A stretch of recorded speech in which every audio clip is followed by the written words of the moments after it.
उसी प्रकार हम लोग करेंट अफेयर की भी क्लास शुरू किए हुए हैं। और आपको पता है कि अगर आप प्रतियोगी परीक्षा यानी सरकारी नौकरी का अंतिम रूप से चयन होना चाहते हैं तो समझ लीजिए कि अभी करेंट अफेयर की भूमिका अत्यधिक हो गई है। History, geography, polity, economics, science सभी को आ रहा है, लेकिन कुछ लोग जो रिजल्ट से, मेरिट से बाहर हो रहे हैं वो एक ही चीज बता रहे हैं कि सर करेंट नहीं धर आया। हिस्ट्री ज्योग्राफी हम सब बना लिए लेकिन करेंटे सर नहीं पता चला, तो वही सबको देख के हम लोग करेंट अफेयर की शुरुआत किए हुए हैं। ये वैसा सेक्शन, हम हिस्ट्री में तो बता देते हैं कि प्राचीन पढ़ना है, मध्यकालीन पढ़ना है, आधुनिक पढ़ना है। ये ऐसा करंट सेक्शन है जिसका सिलेबस का ना कोई ओर है और ना कोई छोर।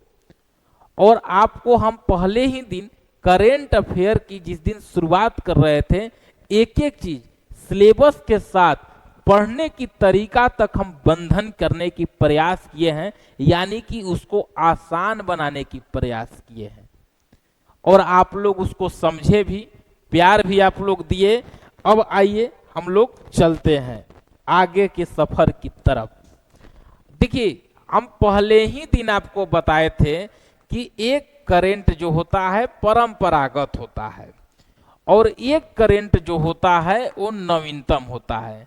नवीनतम, अब थोड़ा सा नाम से ही समझिए। देखिए, हम डिटेल में बताए हुए हैं, जो पहला क्लास में आप देखिएगा, जो लोग नहीं देखे हैं। नवीनतम, नवीनतम मतलब नया। परंपरागत को धरिए मतलब पुराना, यानी पूर्वजों के तरफ से चल रहे आ रहा है, ये पूर्वजों की तरफ से, यानी कि सर एक तरह से फिक्स है।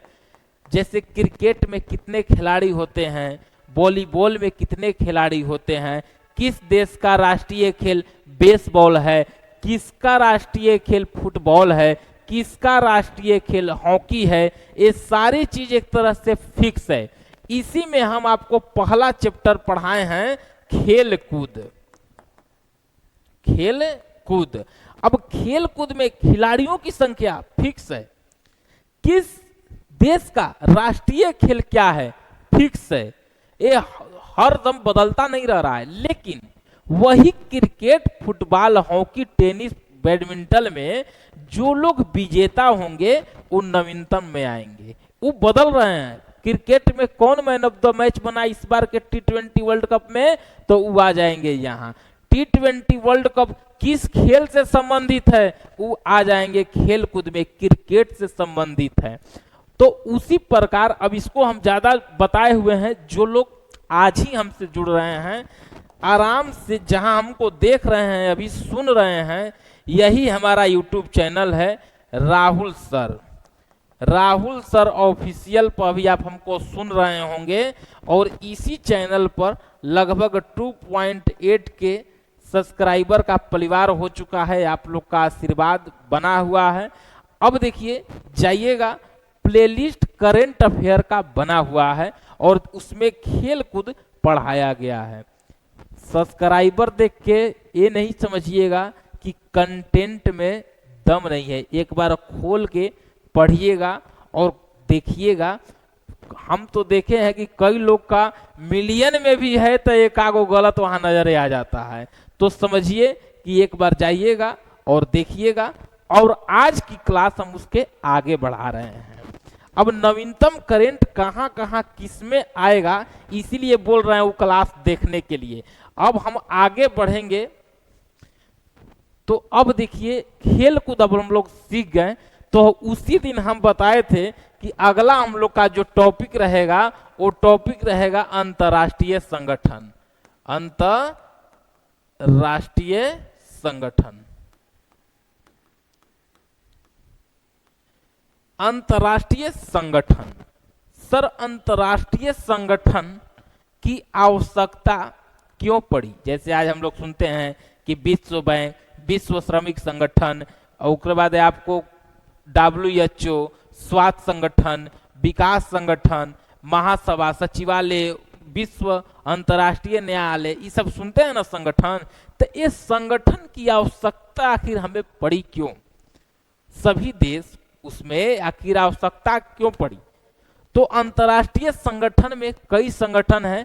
आपके एग्जाम में क्वेश्चन यहां से एक दो संगठन को अवश्य पूछा जाता है। धीरे से नाटो से क्वेश्चन दे देगा, या आपको ब्रिक्स से दे देगा, यूरोपीय संघ से दे देगा। तो ये सारे संघ में क्या है, किस तरीके से है, इसीलिए हेडिंग डाल दिए अंतर्राष्ट्रीय संगठन। ये हम लोग का दूसरा चैप्टर है। कौन चैप्टर है? ये दूसरा। पहला हम लोग खेल कूद पढ़ लिए, पहला खेल कूद हो गया है।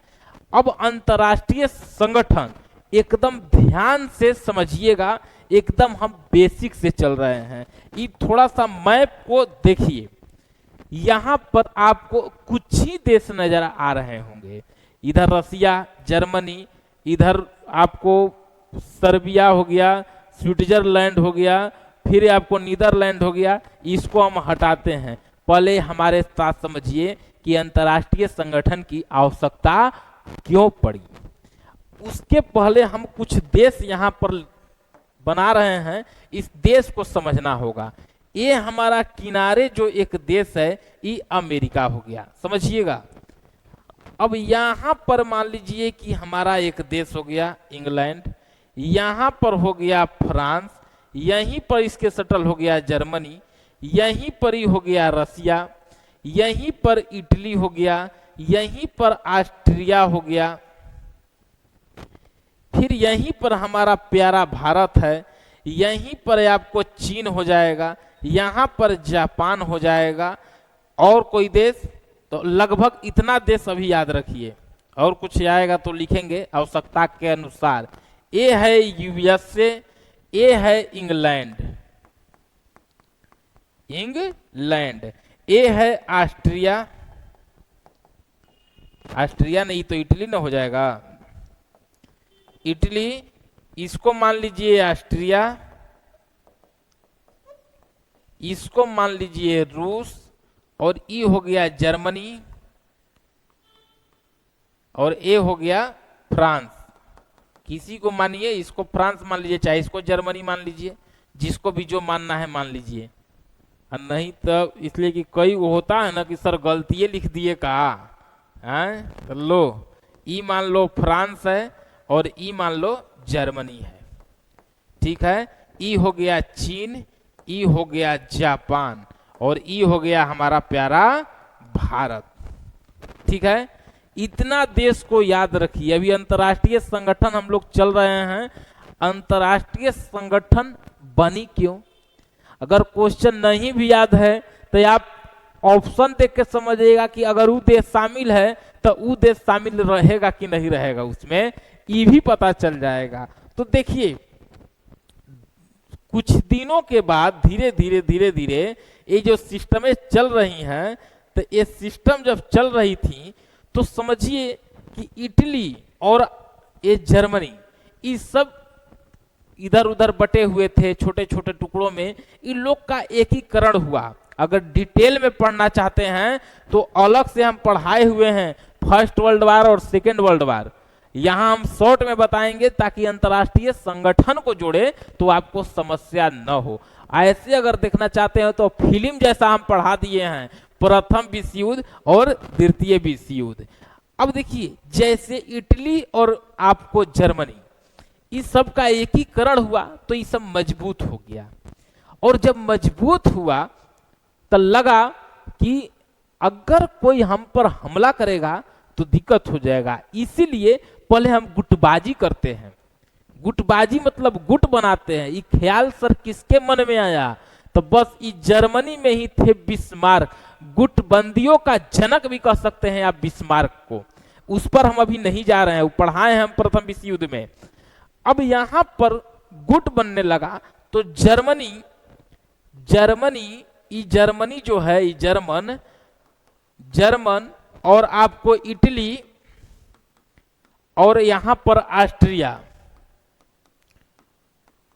ये तीनों मिले और तीनों बोले कि जी हम लोग त्रिगुट हैं। अगर कोई पर हमला हुआ तो हम तीनों मिलके उससे लड़ेंगे। त्रिगुट यानी अगर जर्मनी पर हमला हुआ तो इटली ऑस्ट्रिया मिलके, अगर आप इटली पर हमला हुआ तो जर्मन ऑस्ट्रिया इटली मिलके, यानी कि इस पर हमला होगा। अब देखिए चिंता क्या थी कि उस समय यूरोप में अगर सबसे कोई मजबूत अगर देश था जहां पर योजनाएं पहले आती थी उसके बाद यूरोप के बाकी देशों में जाती थी या लागू होती थी, तो फ्रांस डर रहा था कि कहीं गुटवा हमारे ही लिए नहीं ना, इसलिए कि फ्रांस और जर्मनी में 36 का आंकड़ा है, 36 का 45, 50, 60, 70 सब कह दीजिए, ये दोनों में 36 का आंकड़ा था। तो ये समझ गया कि कहीं तार हमारे पर ना गिरेगा, ये गुटबाजी कर लेगा ये लोग। तो उसके बाद फ्रांस को भी लगा कि हमें भी गुट बनाना होगा, हमें लोग भी गुट बनाए। तो फ्रांस भी, इधर फ्रांस, इंग्लैंड और रूस, ये तीनों मिले और ये बोले कि जी हम लोग त्रिदेशीय हैं, त्रिदेशीय संधि किए ये लोग, आई त्रिगुट। अब ये भी बोले कि अगर हमारे ऊपर हमला हुई किसी एक पर तो हम लोग सभी मिल के लड़ेंगे। और देखते देखते दुनिया कह सकते हैं, अब देखिए दो गुट तो यहीं बट गया, तो एक तरह से गुटबाजी होने लगी। और यहीं पर आप समझिए कि एक डेट आया और डेट वही है 1914। यही 1914 से 18 हम लोग का फर्स्ट वर्ल्ड वार चला है, फर्स्ट वर्ल्ड वार। अब हुआ क्या कि गुटबाजी कहीं चल रही है, इधर जर्मनी इटली ऑस्ट्रेलिया त्रिगुट, इधर इंग्लैंड फ्रांस रूस त्रिदेशीय, गुटबाजी यहां है। लेकिन यही बोस्निया की राजधानी यहां पर है, मान लीजिए बोस्निया, तो ये बोस्निया की जो राजधानी है, बोस्निया लिख देते हैं यहां, इसी बोस्निया की राजधानी जो है, इसकी राजधानी सेरेजोवा, यही सेरेजोवा हत्याकांड भी इसको कहा जाता है। यही सेरेजोवा हत्याकांड, यहीं पर ऑस्ट्रिया के जो युवराज थे उनका नाम था फ्रांसिस फर्डिनेंड। क्या नाम था? Francis Ferdinand. और यही ऑस्ट्रिया के जो युवराज थे फ्रांसिस फर्डिनेंड, इनकी हत्या बोस्निया की राजधानी सेरेजोवा में वहां के उग्रवादियों द्वारा कर दिया गया। देखिए गुटबाजी कहां है, युद्ध कहां, माने मारा गया कहां। अब ऑस्ट्रिया के युवराज हैं, ऑस्ट्रिया बोला कि देखो या तो तुम उग्रवादी जो मारे हैं उनको भी भेजो, आई हरजाना भरो, तो कुछ विचार किया जाएगा। और यहीं पर आपको बोस्निया की जो राजधानी सेरेजोवा है, तो ये रसिया के निचला हिस्सा, यहां पर सर्व और सलाव जाति के लोग रहते थे, सर्व सलाव, और यही लोग यहीं पर सेरेजोवा में भी थे। अब सेरेजोवा ये तो कांड हो गया, लेकिन ये लोग अब डरने लगा, इसलिए कि पता है कि ऑस्ट्रिया इटली जर्मनी तीनों मिलके मारेगा। अब ये डरा, आज जैसे ही ये डरा, रूस बोला कि घबराना नहीं है, हाँ याद करना। ऑस्ट्रिया बोला कि हरजाना उग्रवादी को लौटाओ, सेरेजोवा वो बोला कि ना ना एकदम नहीं। अब समझिए कि यही देखते देखते युद्ध शुरू हो गया, यानी त्रिदेशीय और त्रिगुट। लगभग ये युद्ध 18 तक चली। देखिए अब डिटेल में हम पढ़ाए हुए हैं, इसलिए हम नहीं, इसलिए अंतर्राष्ट्रीय संगठन को जोड़ना है। अब जैसे ही 18 में युद्ध की समाप्ति हुई, वैसे ही सबसे ज्यादा, इसलिए कि बाद में फिर अमेरिका आया, ये सब फिर संधि हुआ, तो एक अमेरिका के ही एक व्यक्ति थे, अमेरिका को इधर बना देते हैं यहीं पर, एक यही अमेरिका के जो उस समय के राष्ट्रपति थे, राष्ट्रपति, उस राष्ट्रपति का नाम था वुडरो विल्सन। Woodrow Wilson. जब 18 में युद्ध की समाप्ति हुई तो वुडरो विल्सन बोले कि सब लोग इधर आइए। अगर ऐसे होगा तो ऐसे तो पूरी दुनिया खत्म हो जाएगी, सब एक दूसरे से लड़ते ही रह जाएगा। तो कुछ वैसा एक संस्था बनाइए जो कि विश्व स्तर पर वो शांति स्थापित करे, सुरक्षा विरोधी तत्व को रोके और जिसको भी क्या दिक्कत है उसको समझे। अगर छोटा मोटा अगर युद्ध है तो वो चलेगा, लेकिन इस तरीके से वैश्विक स्तर पर युद्ध नहीं होना चाहिए अब। और इसीलिए इसका जो श्रेय है, पहली बार ये श्रेय जाता है वुडरो विल्सन को ही। यही वुडरो विल्सन वहीं पर आपको पेरिस शांति सम्मेलन बनाए, पेरिस शांति सम्मेलन। ये 19 में पेरिस शांति सम्मेलन, 18 में तो युद्ध समाप्त हुआ है, 19 में पेरिस शांति सम्मेलन बुलाए और यही पेरिस शांति सम्मेलन हुआ तो बोला गया कि देखिए एक संस्था बनाइए और उसी संस्था का नाम क्या है। अब देखिए कहां से कहां हम लोग पहुंच गए। उसी संस्था का नाम है, बोला गया कि जी सब राष्ट्र है ये है और यही पर बात हो रही है राष्ट्र संघ की। और ये संस्था कब बनी राष्ट्र संघ, तो समझ लीजिए कि 1919 में अगर बैठक हुई तो ये समझिए कि 1920 में ये संगठन बनी। 10 जनवरी, अगर ये डेट पूछेगा तो याद रखिएगा, 10 जनवरी 1920 में एक दुनिया की पहली संस्था यही राष्ट्र संघ बनती है, ध्यान रखिएगा। और इसका श्रेय सबसे अधिक किसको है, वुडरो विल्सन। इसके पास अपना सेना नहीं और बोला गया कि इसमें वही सदस्य राष्ट्र संघ में शामिल होंगे जिस देश के संसद में या इसमें शामिल होने का प्रस्ताव पारित हो जाएगा कि जी राष्ट्र संघ में आप शामिल होइए। और देखिए वुडरो विल्सन को तो हम लोग श्रेय दे रहे हैं, लेकिन सौभाग्य से ये वुडरो विल्सन ही इसके सदस्य नहीं हुए, माने अमेरिका ही इसका सदस्य नहीं हुआ, क्योंकि अमेरिका के ही सीनेट संसद में पास नहीं हुआ, इसीलिए अमेरिका बनाया, लेकिन अमेरिका इसमें नहीं है। राष्ट्र संघ के पास अपनी कोई सेना नहीं है। बहुत अच्छा क्वेश्चन है कि मुख्यालय कहां रहेगा, इसका मुख्यालय कहां रहेगा, राष्ट्र संघ का मुख्यालय। तो ये राष्ट्र संघ का जो मुख्यालय है, तो आप समझिए कि अगर रूस में बनाएगा तो कहेगा कि जी हम ना पहुंचेंगे, ये ऑस्ट्रिया में बनाएगा तो वो कहेगा कि हम नहीं पहुंचेंगे। बहुत अच्छा क्वेश्चन है, अगर पूछ देगा कि राष्ट्र संघ का मुख्यालय कहां, तो समझिए कि यहीं पर एक देश है स्विट्जरलैंड। स्विट्जरलैंड ऐसा है कि जिस समय गुटबाजी हो रहा था उस समय भी स्विट्जरलैंड को दिक्कत नहीं थी, ये दोनों से मिल के रहता था। लोग बोला कि जी स्विट्जरलैंड में आने में दिक्कत है, तो ना किसी को, आपको हमको भी दिक्कत नहीं है, जी आपको हमको भी दिक्कत नहीं है, इसीलिए इसका मुख्यालय वहीं पर जेनेवा में बना दिया गया, जेनेवा में बना दिया गया। इतना बात समझे हैं।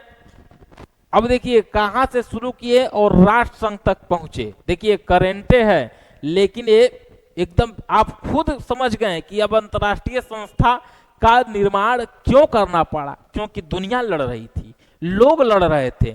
तो वही श्रेय हुआ कि भाई वुडरो विल्सन बोले कि ऐसे नहीं होगा, एक संस्था बनाइए और उस संस्था का काम यही रहेगा कि विश्व स्तर पर शांति स्थापित करे, सुरक्षा विरोधी तत्वों को रोके और एक देश का दूसरे देश के प्रति मित्रवत संबंध स्थापित करे। बात समझ गए। अगर कोई पूछे आपसे कि अंतरराष्ट्रीय संगठन का काम क्या, तो एक लाइन में कह दीजिएगा कि पूरे विश्व में एक मित्रवत संबंध स्थापित हो, शांति बनी रहे और सुरक्षा विरोधी तत्वों को रोके। ये सारी चीजों के लिए संस्था का निर्माण किया गया। अब देखिए जब ये चीजें हुआ तो अब आइए दूसरा प्रसंग। देखते देखते ये संस्था बनी, आप समझ गए कि 10 जनवरी 1920 में राष्ट्र संघ बना। राष्ट्र संघ जिसका मुख्यालय कहां है, जेनेवा। ठीक है, यहां तक समझ गए।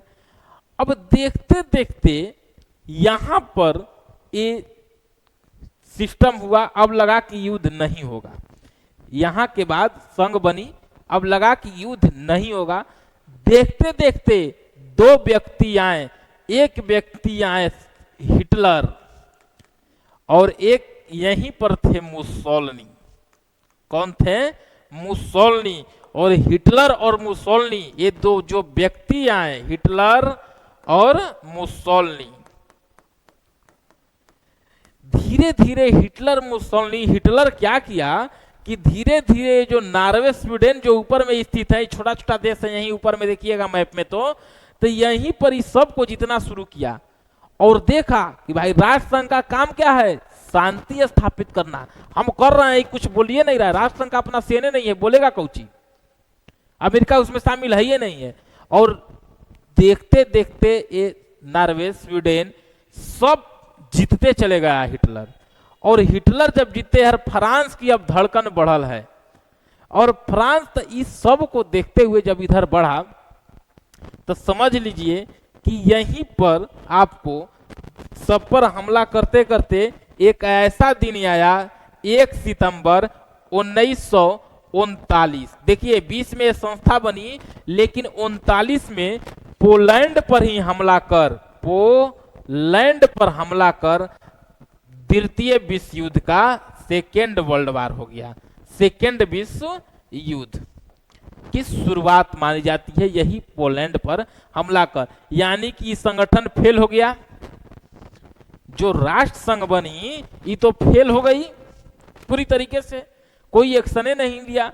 देखते देखते ये सब, तो अब यहां फ्रांस, अब हिटलर क्या किया कि इंग्लैंड पर भी एक मोर्चा, एक मोर्चा यार रसिया पर खुल गया। अब समझिए कि इस बात से सबसे ज्यादा खुश जो है वो ये है छोटका जापान। जापान हिटलर को चिट्ठी लिखा कि हुजूर बहुत बढ़िया कर रहे हैं, आपका दोस्त इधर भी है, अगर जरूरत हो तो याद करिएगा इस भाई को भी। जापान को हल्का में नहीं लीजिए, चीन को 2 बार हरैले है जापान, समझे? तो ये जापान, अब जैसे ही युद्ध छिड़ा तो अमेरिका उधर से प्रतिक्रिया दे रहा है, देखो हिटलर रुक जाओ, ये सही नहीं है, अभी युद्ध रोको, युद्ध रोको। लेकिन जर्मनी जब मारता था नहीं माना, तो ये अमेरिका अपना हथियार दे रहा, अपने नहीं आ रहा था लेकिन हथियार दे रहा था। जब जर्मनी मजबूत थे, इसका पनडुब्बी भी मजबूत थे, देखा कि भाई हम मार रहे हैं तो मेड इन अमेरिका लिखा रहा है, तो अमेरिका के भी कई जहाज ये डुबा दिया। जर्मनी के सैनिक अमेरिका के कई यहां पर पनडुब्बी को डुबा दिए। अब अमेरिका बार बार अगर प्रतिक्रिया देने लगा तो इससे सबसे ज्यादा फार्म धलिया जापान। जापान अमेरिका के पहलहार वन पर अपना तोप खोल के यहां डुबा दिया। अब अमेरिका बोला कि अरे हम तो कुछ करबे नहीं किए, इधर तुम खोल के ही कर दिया, अब हम डायरेक्ट एकदम युद्ध में आ रहे हैं। जैसे ही अमेरिका बोला कि हम डायरेक्ट युद्ध में आ रहे हैं, चीन, आज भले चीन अमेरिका में 36 का आंकड़ा है, चीन तुरंत कहा कि हुजूर हम भी आपके साथ हैं, 1 लाख सेना धरिए, अब मोर्चा धरा जाए। अब समझिए कि उसी बीच में आपको एक प्रसंग और याद है, इस सब हम पढ़ाए हुए हैं, लेकिन हम बस इसीलिए बता रहे हैं कि एक बार रिकॉल हो जाए, ताकि अंतर्राष्ट्रीय संगठन का एक एक बात आपको याद रहे कि इसीलिए आवश्यकता पड़ी है सारे संगठन का। तो जब ये इंग्लैंड पर हिटलर जब हमला किए, तो सबसे ज्यादा यहां भारत में है हम लोगों के सुभाष चंद्र बोस जी। सुभाष चंद्र बोस जी सबसे ज्यादा खुश हैं। सुभाष चंद्र बोस जी मिलने के लिए स्पेशल जर्मनी पहुंचे हिटलर से। अब हिटलर 2-4-10 अपने तरीके का कई वो हिटलर अपने बनाए हुए थे, वो सब हम बताए हैं, वो घुसेंगे तो लंबा फिर क्लास हो जाएगा। अब हिटलर से मिलने के लिए पहुंचे कि देखिए आप यहां कर रहे हैं, बहुत अच्छा कर रहे हैं, यहां भी अंग्रेज का अधिकार है, हमरो 1 लाख सेना दीजिए, अगर दे दीजिए तो हम इधर से भगा रहे हैं, आप इधर से भगाइए रहे हैं। हिटलर बोला कि देखिए अभी तो हम खुद 2 मोर्चा पर युद्ध खोले हुए हैं, तो अभी तो संभव नहीं है। सुभाष चंद्र बोस जी मायूस हुए। हिटलर बोला कि घबराइए नहीं, जाइए, ये हमारा भाई जापान है, यहाँ हम चिट्ठी लिख देते हैं, जाइए और इसको दिखाइएगा और यहां से सेना लीजिएगा। और यहीं पर सुभाष चंद्र बोस जी यही सेना लेके आजाद हिंद फौज का लेके निकले। म्यांमार, वर्मा, अंडोमान ये सब जीतते हुए आगे बढ़ रहे थे। अब आइए, अब जब ये सारी चीजें हुई तो अमेरिका डायरेक्ट युद्ध में। अब जब अमेरिका डायरेक्ट कूदा, इधर से चीन, फिर फ्रांस, इंग्लैंड, रसिया, चारों तरफ से जब घिर गए, अब हिटलर को लगा कि अब हम मारे जाएंगे। तो हिटलर स्वयं पता था कि अगर हम धरा गए जिंदा तो हमारे साथ क्या करेगा वो सब पता नहीं, इसलिए हिटलर स्वयं अपने हत्या कर लिए और हिटलर यहां से मरे और युद्ध की समाप्त है। उसके बाद नजर पहुंचा सबका कहां, तो नजर पहुंचा आपको ये 39 से आपको कब तक चली, 45 तक। अब सबका नजर गया जापान पर। जो ये छोटका जापान है, ये जो छोटका जापान है, इस जापान पे नजर किसका किसका आया, तो आप समझ लीजिए आज का कौन कौन देश है, तो रूस, अमेरिका, चीन, फ्रांस और इंग्लैंड। 1 2 3 4 5, अब 5 देश जापान को, हिटलर तो मारा क्या गया, मतलब हिटलर आत्महत्या कर लिए। अब जब जापान को ये 5 देश मिलके खबर दे रहे हैं कि सुनो, यहां पर जो पहलहार वन पर जो तुम काम किए हो उसका हर्जाना दो, नहीं तय युद्ध करो, दोनों में तय तुमको ही करना है। और जापान को देखिए, जापान बोला कि चवन्नी नहीं देंगे, आके लड़ लीजिए। अब देखिए 5 से लड़ने के लिए जापान भी तैयार बैठा है।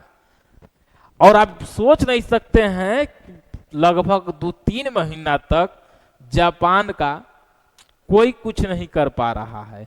उसी में अब अमेरिका को लगा कि अरे तो हमारे लिए भी अब खतरा है, दुनिया हंस रही है कि एगो जापान छुट्टी हुआ, कुछ नहीं हो रहा है।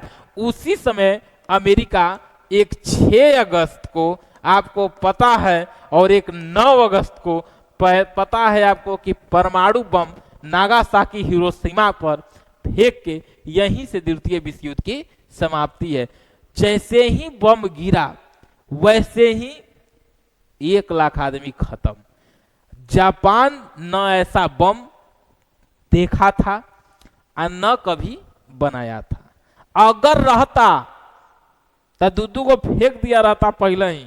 इसीलिए यहां से युद्ध की समाप्ति मानी जाती है सेकेंड वर्ल्ड वार की। अबरी हुआ कि देखिए ऐसे नहीं होगा। अब देखिए क्यों इतना कहानी हम बताएं। अब आइए मुख्य बात पर। देखिए फर्स्ट वर्ल्ड वार के बाद आपको पता है कि आपको पेरिस शांति सम्मेलन हुआ।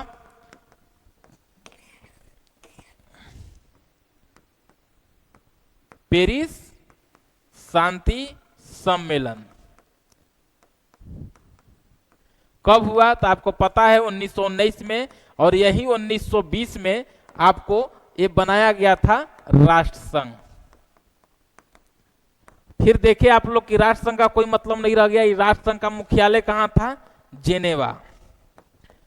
अबरी हुआ कि नहीं, अबरी अमेरिका इसका सदस्य नहीं था, लेकिन अब जैसे ही द्वितीय विश्व युद्ध खत्म हुआ वैसे ही फिर अमेरिका बैठा।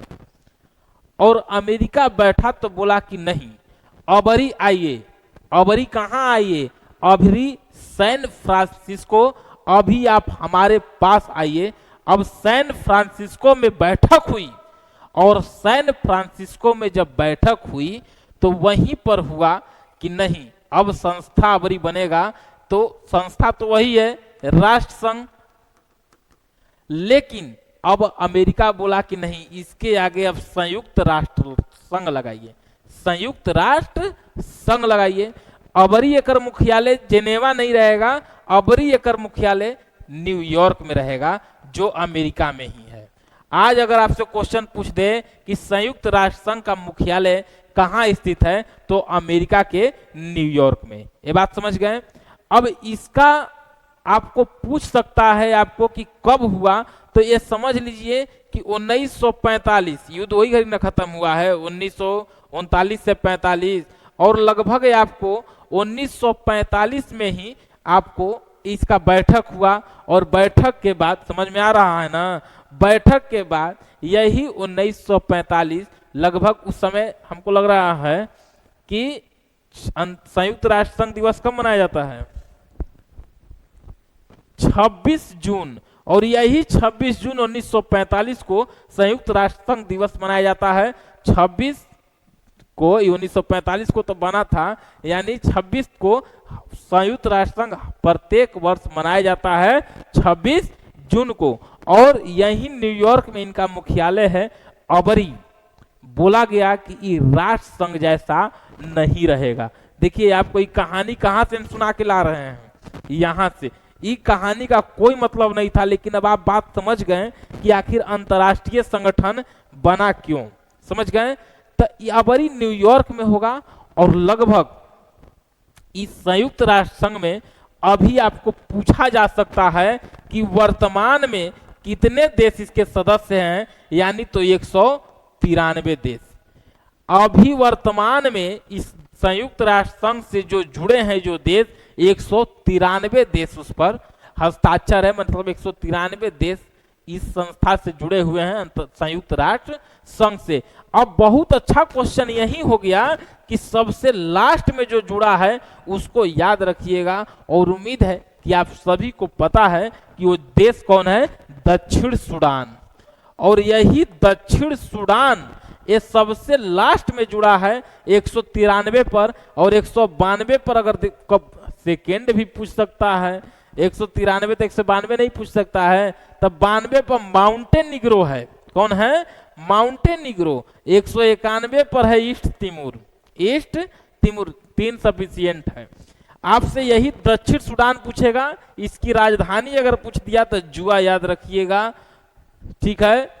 ईस्ट तिमूर हमारे दक्षिण एशिया में ही स्थित एक देश है, ईस्ट तिमूर, जिसकी राजधानी दिल्ली है, दिल्ली नहीं दिल्ली। इतना बात समझ गए। वर्तमान में इतना ही देश इसके सदस्य हैं। अब हुआ कि देखिए इसको विस्तार करिए, हम नहीं बोले कि राष्ट्र संघ जैसा नहीं है। अबरी इसको संयुक्त राष्ट्र संघ को भी कई भागों में बांटा गया, यानी संयुक्त राष्ट्र संघ के अंग, यानी संयुक्त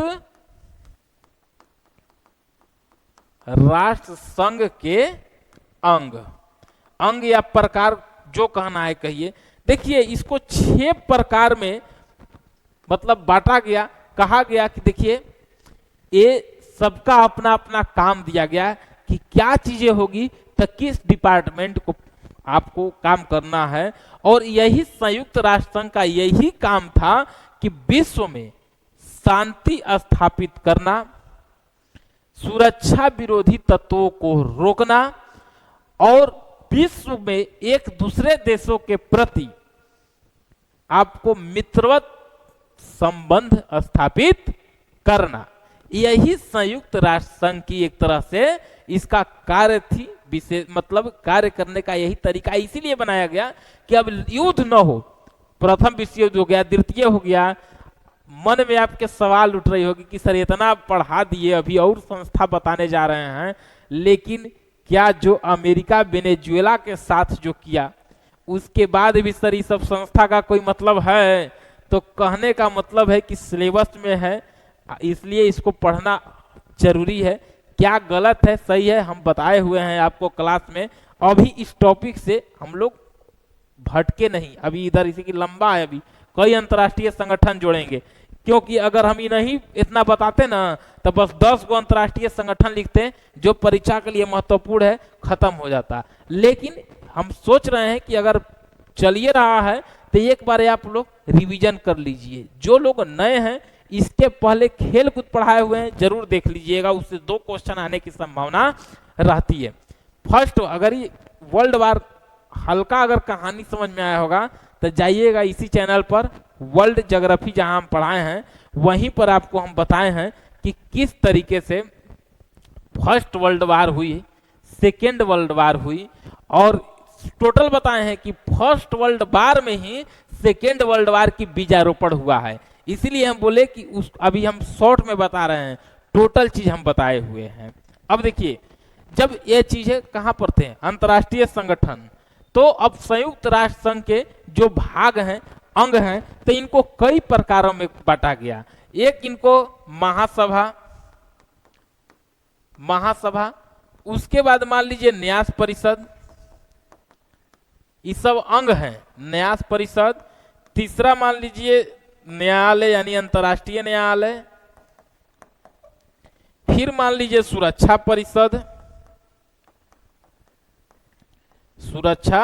परिषद, चार हो गया। पांचवा में आर्थिक और सामाजिक परिषद,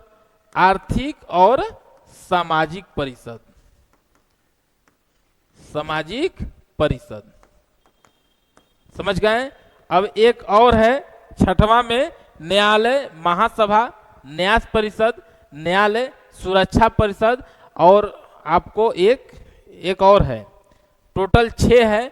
आर्थिक और सामाजिक परिषद, महासभा, न्यायालय, दिमाग में आ जाएगा, तुरंत आ जाएगा, हाँ दिमाग में, आर्थिक और सामाजिक, महासभा, न्यास परिषद, न्यायालय, सुरक्षा परिषद, सचिवालय।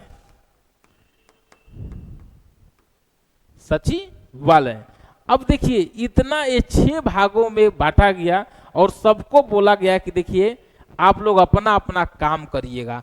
महासभा का जो काम है, इनका जो काम निर्धारित किया गया कि विश्व स्तर पर नीति निर्धारण करना, यानी एक नीति बनाना, उस नीति की तहत सबको चलना है, और इसमें सभी सदस्य देश इसमें प्रतिनिधि रहेंगे, सभी सदस्य देश प्रतिनिधि रहेंगे। यानी कि आप समझ गए कि महासभा, इनका काम है नीति बनाना, विश्व स्तर पर नीति बनाना, और महासभा में इनका जो आपको सभी सदस्य जो हैं, सभी सदस्य देश इसमें शामिल रहते हैं। इसीलिए जब सभी सदस्य इसमें शामिल रहते हैं, इसीलिए इसे लघु संसद भी हम कहते हैं। और इसके अध्यक्ष के बारे में आपसे पूछ सकता है कि अध्यक्ष का जो कार्यकाल है, कई लोग कंफ्यूज हो जाता है कि अध्यक्ष का कार्यकाल सर कितने वर्ष का होता है। तो आपको हम बता दें कि इसका बैठकें हर साल होता है सितंबर महीने में, यानी सितंबर में बैठक होता है और 1 वर्ष के लिए अध्यक्ष चुने जाते हैं, फिर अध्यक्ष बदल जाते हैं। समझ गए। अब इतना जब बात समझ गए, अब जिसे इसके जो वर्तमान सदस्य हैं, एनालोना वेयरबॉक जो जर्मनी के हैं, अभी करेंट की पार्ट हो जाएंगे। लेकिन अब देखिए कम से कम ही नीति बनाना, आप समझ गए, सदस्य देश इसमें शामिल हैं, इसे लघु संसद भी कहते हैं। इनके अध्यक्ष का कार्यकाल 1 वर्ष का होता है और बैठक सितंबर महीने में हर एक साल होती है, इसीलिए इसका अध्यक्ष बदल जाते हैं। कम से कम प्रत्येक से 2-3 बातें याद रखना है, उसके जो हेड हैं उनका नाम, और बैठक अगर हो रही है तो कब हो रही है, प्रतिनिधि शामिल हैं तो कब शामिल है, कितने लोग शामिल हैं, ये बात समझ गए। अब आप समझिए, अब एक यहीं पर समझिए आप लोग, सुरक्षा परिषद, ये जो सुरक्षा परिषद है, ये महत्वपूर्ण अंग है संयुक्त राष्ट्र संघ का। आपको पता है कि सुरक्षा परिषद में सभी सदस्य की संख्या 15 होती है, जिसमें से 5 जो सदस्य होते हैं ये अस्थाई होते हैं, अस्थाई, और इसमें 10 जो सदस्य होते हैं, सदस्य ये अस्थाई होते हैं। जो अस्थाई होते हैं वो 2 साल पे बदल जाते हैं, और जो सदस्य अस्थाई होते हैं एक कभी नहीं बदलते हैं। अब वो कहानी अगर आप सुने हैं तो आप बता सकते हैं कि सदस्य देश में संख्या है 5। जापान से लड़ने के लिए कौन कौन तैयार था? 5। बस उसका नाम रगड़ दीजिए यहाँ पर, यानी एक यूएसए, एक आपको चीन, फिर रूस, फिर इंग्लैंड और एक फ्रांस। यही पांचों देश एकदम अस्थाई सदस्य हैं सुरक्षा परिषद के, संयुक्त राष्ट्र संघ के सुरक्षा परिषद के में अस्थाई सदस्यों की संख्या 5 और अस्थाई सदस्यों की संख्या के लिए ही है ये इतना कहानी हमरा बताना पड़ा है। समझ गए? अब जो 10 अस्थाई सदस्य होते हैं ये 2 वर्ष में ये बदल जाते हैं, और ये जो 5 सदस्य हैं ये बोले कि देखिए जब बना रहे हैं तो हम लोग को कुछ विशेष पावर दीजिए कि अगर दुनिया में कोई काम हो तो हम चाहें तो उसको अगर कहें कि रोको तो वहीं रुक जाएगा। और वही आप सुनते हैं कि बिट्टो लग गया, बिट्टो पावर, यही पांचों के पास बिट्टो है। अब इसमें कोई भी अगर दुनिया विश्व स्तर पर कोई ऐसी काम हो रही है जो इसमें से कोई एक देश कहेगा कि जी बिट्टो, वहीं पर रुक जाएगा। सबसे ज्यादा बिट्टो का अगर बिट्टो का उपयोग कह सकते हैं तो रसिया किया हुआ। अब इसका मतलब ही हुआ कि अब भारत भी कहता है कि सुनिए ये महाराज उतना पुराना है, उस समय संयुक्त 19 बनाए हैं आप 1945 के, तो अब इतना दिन हुआ इसको कुछ विस्तार करिए। अब विस्तार कर रहे हैं, अगर मन में है कोई देश को शामिल करिए तो केवल भारत को सोचिए। किसको सोचिए? भारत को। जी ऐसा क्यों? क्योंकि दुनिया का सबसे सर्वाधिक जनसंख्या हम रखे हुए हैं, और हम ही जब इस संस्था में अस्थाई सदस्य नहीं है तो किसको अस्थाई सदस्य रखिएगा? समझ गए? कभी भी अगर इसमें बदलाव किया जाएगा तो भारत उसमें प्रमुखता से, उसमें भारत की माने दावेदारी प्रबल रहेगी, सिर्फ कारण एक ही जनसंख्या। अभी समझ गए? तो ये अस्थाई सदस्य होंगे, ये बात समझ गए। अब इसका जो आपको ये सुरक्षा परिषद हो गया, अब यहीं पर समझिए न्यास परिषद, ये सब चीज को समझ लीजिए। अब यहीं पर आपको न्यास परिषद, न्यास परिषद आर्थिक और सामाजिक, एक साथ समझिए, यहां लिखे हुए हैं, हाँ यहीं समझिए। अब देखिए यहीं पर ये आपको जो आर्थिक और सामाजिक परिषद है या न्यास परिषद है, ये सब न्यास परिषद को तो कार्य में नहीं है, बंद कर दिया गया था। ये आर्थिक और सामाजिक यानी विश्व स्तर पर किसी भी समाज के साथ भेदभाव न हो, किसी भी मानव के साथ भेदभाव न हो, इसका खासा ध्यान रखा जाए। यही है आपका सामाजिक आपको परिषद। और आर्थिक मतलब अगर कोई पैसा से गरीब है तो उसको दिया जाए कि लीजिए भाई आप अपना काम करिए, और इसीलिए इस संगठन को बनाया गया है। अब सुरक्षा परिषद आप लोग समझिए गए, न्याय परिषद। अब सचिवालय और न्यायालय, ये 2 बहुत अच्छी बातें हैं। न्यायालय की अगर बात करिएगा तो देखिए अंतर्राष्ट्रीय जो न्यायालय है, इस अंतर्राष्ट्रीय न्यायालय का आपको मुख्यालय कहाँ है? तो अंतर्राष्ट्रीय न्यायालय का जो मुख्यालय है, यानी कि अंतर्राष्ट्रीय न्यायालय का मुख्यालय जो है द हेग में है। हेग कहाँ है? नीदरलैंड में। बात समझ गए? हेग कहाँ है? द नीदरलैंड में। अब जो भी अंतर्राष्ट्रीय मामला होगी विश्व स्तर पर, जैसे रूस यूक्रेन लड़ रहे हैं कहिए से, तो रूस के ऊपर या यूक्रेन के कई जगह पर मिसाइल चला रहा है। क्या रूस के पास वैसी मिसाइल नहीं है कि वहां के राष्ट्रपति को आवास को उड़ा दिया जाए? तो अगर वैसी घटना होगी तो लोग अब अंतर्राष्ट्रीय न्यायालय पहुंचेगा, कहेगा कि देखिए हमारे साथ गलत हुई है। अब यहीं पर केस चलेगा अंतर्राष्ट्रीय न्यायालय में। अब सचिवालय की अगर बात करिएगा तो सचिवालय में भी आपको जो सदस्य होते हैं, जो यूनाइटेड नेशन का जो दिनचर्या का दैनिक कार्य जो होता है वो यहीं पर होता है। कहाँ? ये कहाँ है? सचिवालय में ही होता है यहाँ दैनिक कार्य। और जो सचिवालय के जो महासचिव होते हैं ये 5 वर्ष के लिए होते हैं।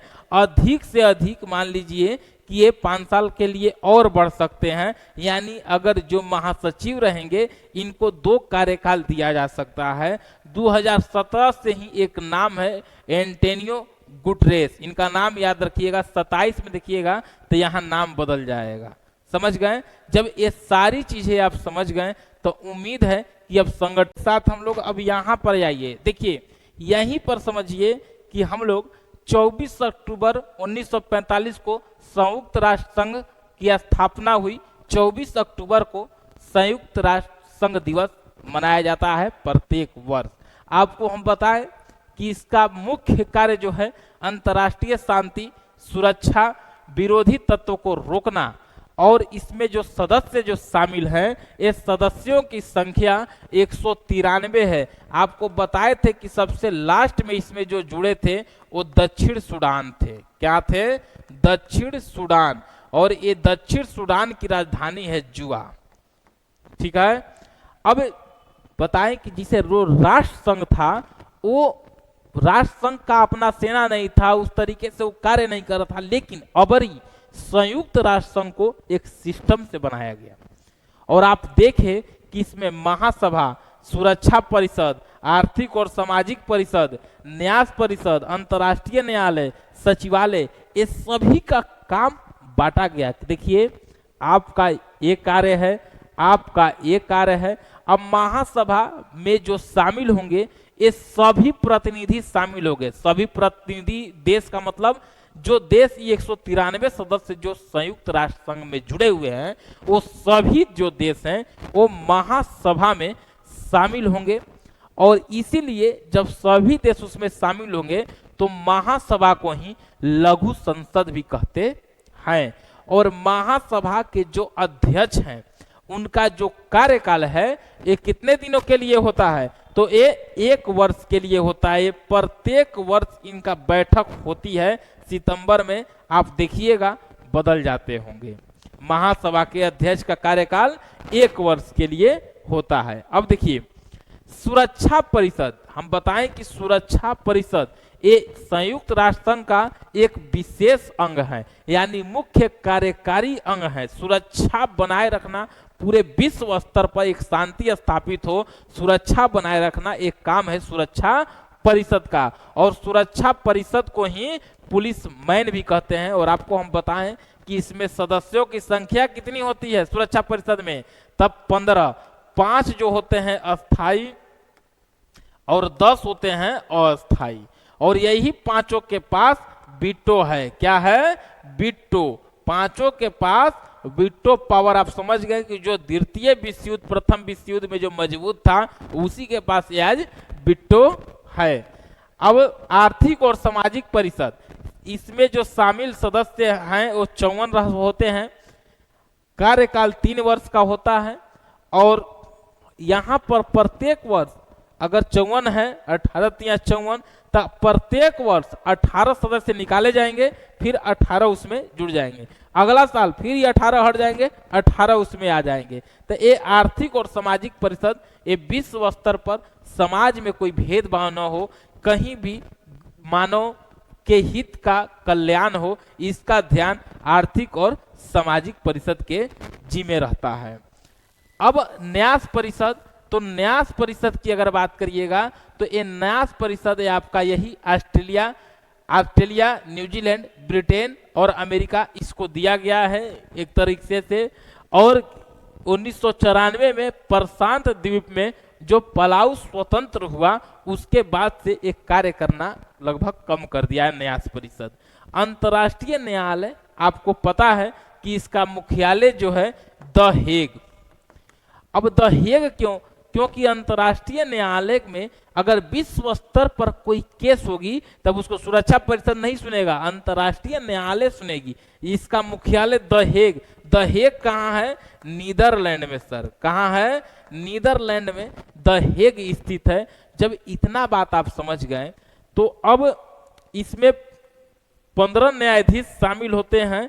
और भारत के अगर प्रथम न्यायाधीश कहिएगा तब बेनेगल रामा राव थे। सचिवालय, देखिए यही सचिवालय में संयुक्त राष्ट्र संघ का दैनिक कार्य होता है, जिसका प्रमुख महासचिव होते हैं। महासचिव कैसे बनते हैं? तो यही सुरक्षा जो परिषद है, ये नाम बताते हैं कि जी ई नाम का सिफारिश करेंगे।